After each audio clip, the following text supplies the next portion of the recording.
Salam, hər vaxtınız xeyir əziz tələbələr. Bu videoda əməliyyat sistemləri mövzusuna aid olan bazı sualların bir qisminin izahına baxırıq. İlk sualla başlayaq. Onu qeyd edim ki, sualların izahını verən zaman variantlarını, həmin sualın hansı mövzuya toxunmasına müəyyən qədər danışacağım. Yəni, daha geniş formada həmin mövzunu təkrarlamış olacaqsınız, həm də sualların izahını dinləmiş olacaqsınız. Bir variantları çıxardaq. Obyektin qısa yolunu necə yaratmaq olar? A variantında deyilir. Edit menyusundan send to əmri ilə. Ümumiyyətlə bilirsiniz ki, edit menyusu sadəcə fayllarda var. Yəni edit əmri faylın kontekst menyusunda yerləşir. O, qovluğun kontekst menyusunda yoxdur. Məsələn, bu faylın idi. Bir qovluğa baxsaq, qovluğun kontekst menyusunda edit əmri yoxdur. İndi buradan mən edit əmrində baxın, başqa bir alt menyu görürsünüz ki, onun içərisində send to olsun, yoxdur. Deməli, A variantı səhvdir. Obyektin kontekst menyusundan cut əmrini yerinə yetirib, tələb olunan ünvanı keçərək, oradan kontekst menyudan paste shortcut əmrini etməklə. Cut, ümumiyyətlə bunu da yadınıza saxlayın ki, cut-la heç vaxt paste shortcut etmək olmur. Yəni, kəsdiyiniz zaman qısa yolu yarada bilmirsiniz. Qısa yolu yaratmaq üçün yalnızca kopyalamaq lazımdır. B variantı da səhvdir. Ctrl-Shift, bu doğrudur, bunu saxlayıram. Klaviaturadan kontrol düyməsini sıxaraq faylı mausun sol düyməsilə sürükləmək. Bu kopyasını yaradır. Qısa yolunu yaratmır. D variantı səhvdir. Faylın kontekst menyusunda New Shortcut əmri ilə açılan pəncərədən faylın ünvanını göstərməklə. Faylın ünvanını göstərməklə deyil. Siz elə birbaşa yeni shortcut yarada bilirsiniz. Amma faylın ünvanını göstərməklə səhvdir. Doğru cavab Ctrl-Shift-dir. Ctrl-Shift düyməsi ilə, Alt düyməsi ilə basılı vəziyyətdə olduqda qısa yolu yaratmaq mümkündür. Faylın adının düzgün yazılışını təyin edin. Bunun üçün bəzi məqamlar var idi. Bir sual, ulduz, dırnaq, hər formalı slashlər, qoşa nöqtə, bunlara icazə yox idi. Bir də ki, bəzi adlar var ki, COM0-dan COM9-a, LPT0, LPT9, AUX, CON, null, bunlara PRN icazə yoxdur. Baxaq variantlara. A variantında sual faylın adında icazə verilmir. B variantı doğrudur, heç bir məhdudiyyət yoxdur. COM1 icazə olmaz, COM0, COM9 intervalı faylın adında icazə yoxdur. LPT0, LPT9 da eyni ilə. Burada da ulduz verilib, ulduz da faylın adında yazıla bilməz. Üçüncü sual. Əməli yaddaş və sərt diskdə müvəqqəti saxlanılan sahənin qarşılıqlı əlaqələndirilməsi nəticəsində istifadə olunmaq üçün əməliyyat sistemi tərəfindən yaradılır. Baxın, bu söz mütləqdir. Çünki biri var, məsələn, əməli yaddaş, ROM, bunlar yaradılmır. Bunlar əvvəldən var olan bir yaddaşlardır. Amma virtual yaddaşı isə əməliyyat sistemində hər hansısa bir iş gördüyünüz zaman, sizin işinizin həcmi böyük olduqda, kompüter müəyyən qədər bir kənara bir hissə ayırır və o hissəyə də deyilir virtual yaddaşı. Yəni, hal-hazırda cari zamanda istifadə olunan, həll olunan əməliyyatın müəyyən bir qismi virtual yaddaşda saxlanılır. Bu virtual yaddaşın üstünlüyü nədir? Onu qeyd edeyim ki, məsələn, kompüterdə donma olmasın, daha operativ işləməsi üçün əlavə bir yaddaş yaradılır ki, sizin iş prosesinizdə problem yaratmasın. Dördüncü sualda deyilir, aşağıdakı cümlələrdən hansı doğru deyil? Faylları qruplaşdırmaq üçün qovluqlardan istifadə olunur. Faylı qruplaşdırmaq üçün, bəli, qovluğun daxilində qrup əmri var ki, siz ora daxil olaraq faylları qruplaşdıra bilirsiniz. Eyni andan kompüterdə yalnız bir qovluğun daxilindəki elementlərə baxmaq olar. Səhv cavab B variantıdır. Səbəbini isə gəlin deyək. Çünki bilirsiniz ki, Windows əməliyyat sistemi çox məsələli, çox istifadəçili əməliyyat sistemidir. Yalnız bir qovluğa yox. Eyni zamanda baxın, hal-hazırda mən ekran kaydetməsi üçün OBS Studio da aktivdir və PDF oxuyucu proqramı da aktivdir. Və yaxud internetə daxil olub YouTube-da bir mahnıya qulaq asın. Eyni zamanda bunların hər birini aktivləşdirə bilirsiniz. Yəni, bir qovluq deyil. Çox məsələli olduğu üçün bir neçə məsələni həll etmək mümkündür. Qovluqların genişlənməsi olmadığı üçün, onları açmaq üçün heç bir tətbiqi proqrama ehtiyac olmur. Doğrudur. Faylların genişlənməsi var, qovluqların genişlənməsi yoxdur. Qovluqları özünüz də yarada bilərsiniz, sistem qovluqları da ola bilər. Onları açmaq üçün hər hansısa bir xüsusi proqrama, məsələn, PDF-i açmaq üçün PDF oxuyucuya ehtiyac duyursunuz. Amma qovluğa buna ehtiyac yoxdur. Faylların adında maksimum 255 simvol. Doğrudur. Faylın genişlənməsi ilə onun hansı proqramlarda açıla bilməsini təyin etmək olar. Bu da doğrudur. Məsələn, sizin bir Word faylınız var, bir də Excel faylınız. Bunun Word və ya Excel olduğunu hardan bilirsiniz? Ən önəmlisi piktogramından, sonra da uzantısından bilirsiniz ki, docx isə Word-dür, XLSX isə bu artıq Excel olmuş olur. Beşinci sual. Aşağıdakılardan hansı Windows 11 əməliyyat sisteminin əsas komponentidir? Əsas komponentlər Start menüsü, taskbar, desktop, bir çox əsas komponent var əslində. Saya bilərsiniz, sistem qovluğuna aid olan xidməti proqramları olsun. Sadəcə kompüteri açan zaman ilk olaraq nəyə görürsünüz? Desktopu. Desktopdur, start menüdür, taskbardır. Bunlar əsas komponent sayılır. Faylın genişlənməsini aşağıdakılardan hansı xarakterizə edir? Genişlənmə onun tipini göstərir. Bayaq qeyd etdiyim kimi, Word faylı olduğunu hardan bilirsiniz? Piktogramından və yaxud da genişlənməsindən. Faylların pozulması zamanı nə baş verir? Fayllar diskdən pozulmur, onlar səbətdə saxlanılır, lakin onlar yerləşdiyi qovluqda olmurlar. Bəli, A variantı doğrudur. Gəlin izah eləyək. Məsələn, hər hansısa bir faylı sildiniz. Əgər siz Shift Delete vurmamısınızsa, baxın bura qeyd eləyirəm. Shift Delete vurmamısınızsa, o zaman o silinən zaman recycle binə düşəcək. Çünki birbaşa silmə olmasın deyirəm mən. Əgər birbaşa silmənin yaşanmasını istəyirsinizsə, Shift Delete vurmalısınız, recycle binə düşməyəcək, birbaşa kompüterdən silinəcək. Amma sizə onu deməyib, yəni şərtdə onu bildirməyib. Sadəcə faylların pozulması deyir.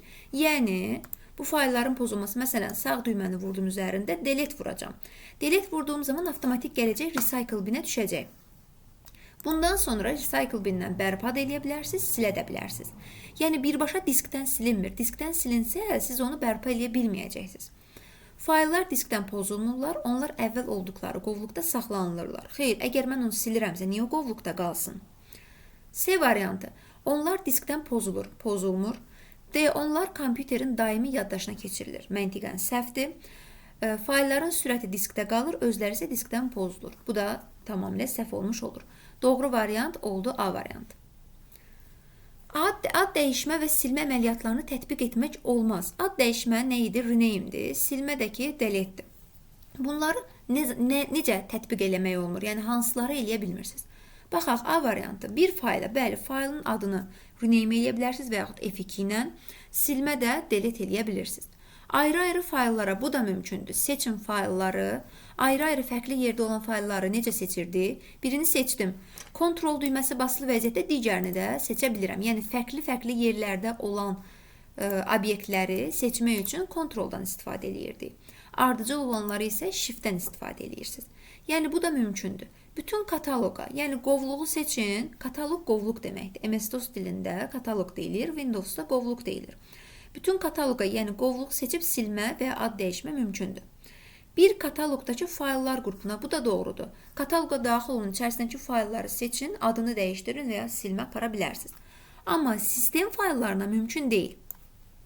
Sistem faylları nələrdir? Danışaq bunlardan.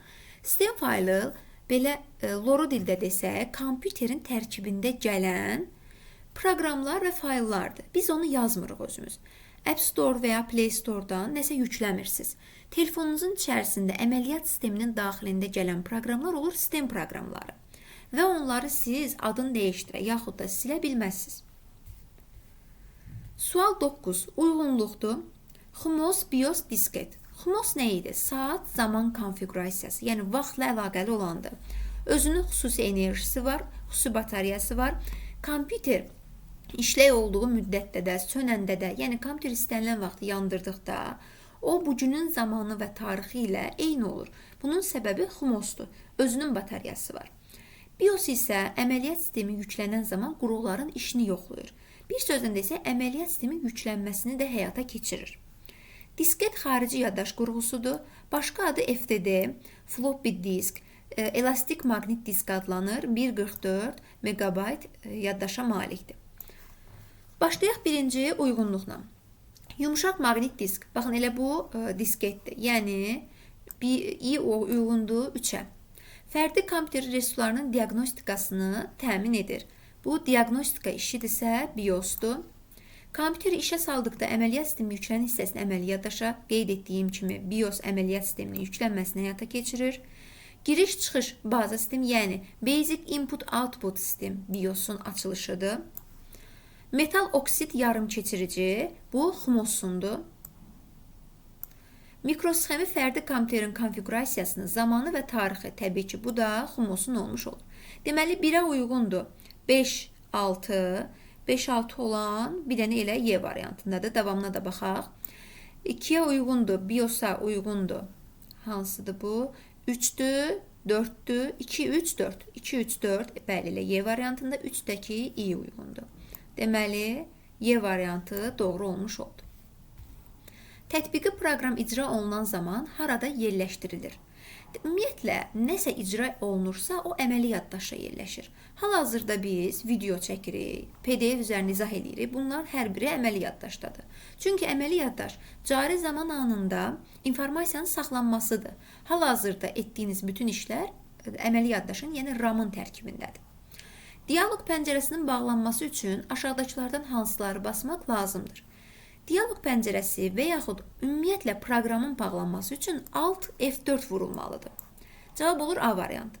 Bəzən tələbələr bunu Ctrl F4 ilə qarışdırır. Baxın, Ctrl F4, indi deyirəm, diqqətlə yadınızda saxlayın, qeyd edin. Alt F4 ümumiyyətlə proqramın bağlanmasıdır. Ctrl F4 isə proqramın daxilində hər hansısa bir pəncərənin bağlanmasıdır. Yəni, siz qovluq açmışsınız, qovluğun içərisində bir neçə dənə fayl açmışsınızsa, ardıcıl olaraq Ctrl F4 ilə bağlaya bilərsiniz. Faylın tam adında nə göstərilmir? Başlayaq. Kataloqun adı göstərilir. Tam ad dediyimiz bilirsiniz nədir? Məsələn, C diski, qoşa nöqtə, 2 dənə slash, sonra yazıram bura məsələn, informatika, qısa yazacağım. Info qovluğunda deyirəm ki, məsələn, test Dojix faylı yerləşir. Baxın, bu faylın tam adı deyəndə diskdən uzantı da daxil olmaqla hər biri götürülür. Bu bütövlükdə elə faylın yolu həm də tam adı sayılır. Nə yerləşir? Kataloqun adı info kataloqunda, yəni info qovluğunda yerləşir, düzdür. Diskin adı C diski, düzdür. Faylın tipi Dojix uzantıdır, Word faylıdır, düzdür. Faylın ölçüsü amma yerləşmir. Ad kataloqun adı, bəli, əgər infonun içərisində hər hansısa başqa bir kataloq varsa və test faylı həmin kataloqun tərkibində yerləşirsə, bu olar, doğrudur. Yəni, ad kataloqun adı göstərilir. 13. Kompüter qrafikası hansı proqram təminatının tərkib hissəsidir? Ümumiyyətlə, tətbiqi proqramlar bizim işimizi asanlaşdıran proqramlardır. Kompüter qrafikası, mətin prosesorları, elektron cədvəl redaktorları, kod sistemləri, bunların hər biri tətbiqi proqram sayılır. Rezident proqram dedikdə hansı proqram nəzərdə tutulur? Rezident proqram deyən kimi ağlınıza gəlsin ki, RAM-ın tərkibində olan proqramdır. Yəni, əməli yaddaşda nə işi görürsünüzsə, o rezident proqram sayılır. Əməli yaddaşda daimi yerləşən proqram. Faylın tam yolu verilmişdir. Faylın yerləşdiyi kataloqun adı nədir? Bayaqki sualda da qeyd elədim. Burada da bir-bir göstərmək istəyirəm. Çünki suallar bəzən fərqli formada verilir sizə. Burada kataloqun adını istəyir, sizdən istəyər diski və yaxud alt kataloq varsa onu, faylın tam yolunu, uzantısını bu formada istəyə bilər. Ona görə hər birini izah eləyək. Y faylın yerləşdiyi diskdir. Dərslik buna deyilir artıq, bəli, faylın yerləşdiyi kataloq. Cavab olacaq A variantı bu sualın. Davam eləyəcəm təbii ki. Baxın, diskdən sonra həmişə baş kataloq yerləşir. Ondan sonra alt kataloq varsa, o yoxdursa elə birbaşa faylın özü yerləşir. Bizə verilmiş faylın yolunda alt kataloq yoxdur. Elə birbaşa baş kataloq özü kataloqdur. Yəni, kataloq elə özü baş kataloqdur. Onun tərkibində əməliyyat sistemləri text, mətin redaktoruna aid olan bir fayldır və text deyə, əməliyyat sistemləri deyə bir fayl yerləşir. B variantı faylın tam yoludur. C variantı faylın adıdır. Text uzantısı, Y variantı isə diskdir. Sual 16. Windows Explorer proqram pəncərəsinin Navigation Pane qovluqlar ağacında qovluğun qarşısına bu işarə nəyi bildirir? Gəlin göstərim. Məsələn, burada bir dənə nəsə açım və belə bir qovluq açdım. Navigation Pane hissəsinə diqqət edin. Navigation Pane hissəsi sol tərəfdə yerləşir. Baxın, burada hal-hazırda kursorla göstərdiyim hissə. Onun görünüb-görünməməsini View-dan tənzimləyə bilərsiniz. İstəyirsiniz, Navigation Pane-i qeyri-aktiv eləyin, gedəcək. Susma halında olur normalda, amma o da təbii ki, fərdiləşdirə bilərsiniz. Kompüter sizin isə istədiyiniz formaya gətirə bilərsiniz. Navigation Pane hissəsinə diqqət edin. Baxın, aşağı ox var, bir də yana ox var. Aşağı ox odur ki, onun tərkibində fayllar var və bunun üzərinə vururam, bağladım. Aşağı olanda bu deməkdir ki, həmin qovluq açıqdır. Baxın, This PC qovluğu açıqdır. Tərkibində olan başqa bir qovluqlardır. Onu bağladım, ox belə göstərir. Bu deməkdir ki, həmin qovluğun tərkibində başqa qovluqlar var. Yəni vursam içərisinə əlavə qovluqlar açılacaq. İndi gəlin variantlara baxaq. Qovluğun ən vacib sistem qovluqlarından biri olduğunu, bu səhvdir. Qovluğun daxilində bir-birinə daxil olan alt qovluqların mövcudluğunu, bəli, bu doğrudur. Yəni bu qovluğu vurduzsa, kliklədiniz, qovluq açılır, içərisində başqa alt qovluqlar var. Qovluğun boş olduğunu səhvdir. Daxilində Microsoft Office tətbiqi bu da səhvdir. Təkcə Microsoft Office deyil, ümumiyyətlə hər bir şey ola bilər. Qovluqda yalnız tətbiq bu da səhvdir. Cavab oldu B variantı. Bəs sizdən aşağı oxu soruşsaydı nə deyəcəkdiniz? Deyəcəksiniz ki, qovluğun açıq olduğunu bildirir. Windows 11 əməliyyat sisteminin xidməti proqramlarından hansı sistemin təyin edilmiş tarixə bərpasını həyata keçirir? Bərpa deyən kimi restore, ağlımıza ilk gələn şey sistem restore'dur. Aşağıdakı qovluqlardan hansı Windows-un əməliyyat sistemində desktopda yerləşmir? Desktopda yerləşmir deyirsə, yəni iş masasında yerləşməlidir. User file yerləşir, recycle bin, network yerləşir, control panel yerləşir. Bunlar əsas sistem qovluqlarıdır. Users file, recycle bin, network, control panel sistem qovluğu sayılır. Baxın, göstərim. Görə hardadır? Control panel, network, this PC, user file budur.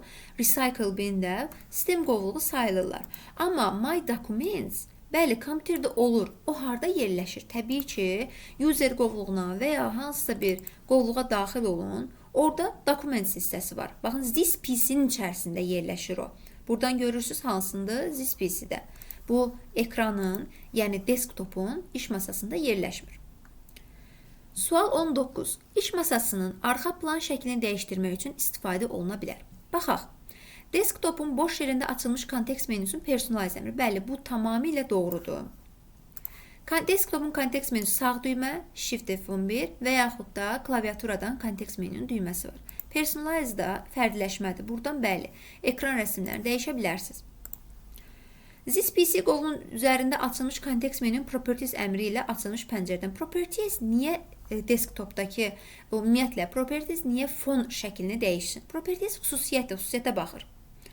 Documents qovluğu üzərində açılmış kontekst menünün Properties əmri ilə açılmış pəncərədən. Burada biraz yazılışda səhvliklər var, indi digərlərini oxuyum deyəcəm. Desktop üçün arxa plan seçilən qrafik faylın kontekst menüsü. Bu da doğrudur. Niyə doğrudur? Bu nə deməkdir? Hər hansısa bir şəkil faylıdır. Şəkil faylını sağ düyməni vurursunuz kontekst menüsündə. Background deyə daha belə uzun bir əmrdir. Yazıda əlavə sözlər də var. Yəni orada oxuyanda görürsünüz ki, bu deyir kompüterin arxa fonuna yerləşdirmək üçün istifadə olunan əmrdir. Ona kliklədikdə artıq arxa plan şəkli alınmış olur. Control panel qovluğunun Appearance and Personalization əmri ilə bu da doğrudur. Çünki bayaqki personalize əmri control panelin özündə də var. Fərdiləşmə əmri, Appearance and Personalization. Buradan da həyata keçiririk.